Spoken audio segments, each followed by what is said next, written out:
Lyra's antenna quivered as she approached the human quarters for the first time. The Valerian exchange student had been assigned to shadow her human roommate, Emily Thompson, as part of the Galactic University's Cultural Integration Program. Everything she'd read about humans suggested they were friendly, if oddly durable, creatures who enjoyed something called coffee and rarely slept. What the orientation packet hadn't mentioned was the monster. The door to Emily's quarters slid open, and Lyra froze. A massive beast stood in the living space, easily reaching Emily's waist.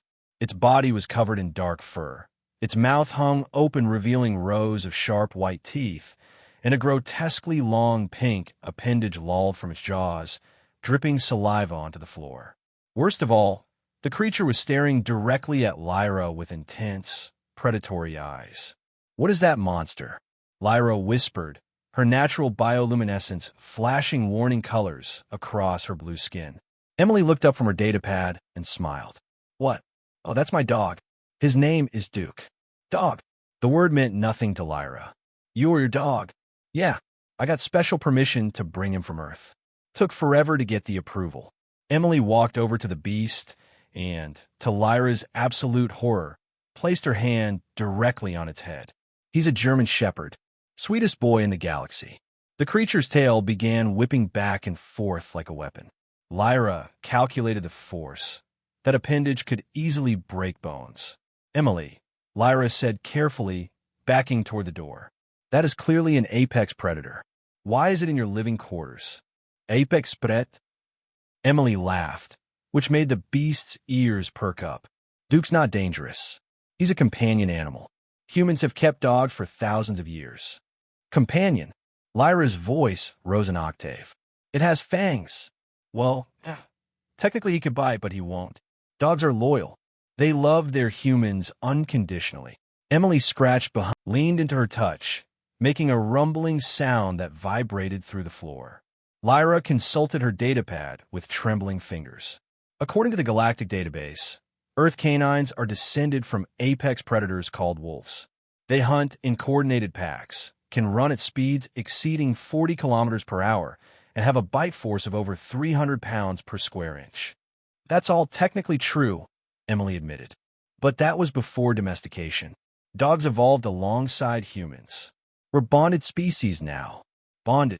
Lyra watched as the creature suddenly lunged forward. She screamed. Duke stopped inches from her, tail wagging frantically, and dropped a saliva-covered sphere at her feet. He looked up at her expectantly, tongue hanging out, making excited, whining sounds. "He wants you to throw his ball," Emily explained. "It's a game.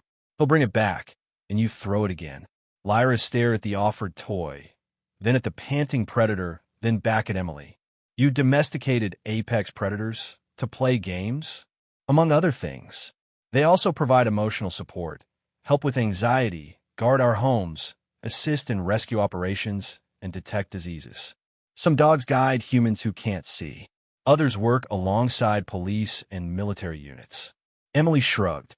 "Honestly, I don't know what humanity would be without dogs. They're family." Duke whined again, nudging the ball closer to Lyra with his nose. Against every survival instinct, Lyra slowly reached down and picked up the wet toy. Duke's entire body quivered with excitement. She threw it weakly across the room. The beast exploded into motion, his claws scraping the floor as he chased the ball, grabbed it in those terrible jaws, and came thundering back.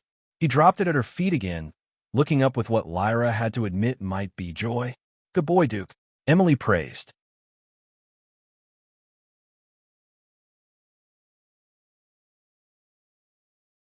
Lyra threw the ball again, and again Duke retrieved it. By the fifth throw, she noticed something. The predator was careful never to touch her with his teeth. His movements, while powerful, were controlled. And those eyes she'd thought were predatory. They were trusting. "Humans tamed predators and turned them into friends," Lyra said softly, watching Duke's tail wag. "Best decision our ancestors ever made," Emily replied, joining them on the floor. Duke immediately flopped over, exposing his belly. Emily rubbed it enthusiastically. "Who's a good boy?" "You are." "Yes, you are." Lyra sat down slowly. Duke's tail thumped against the floor. Carefully, she reached out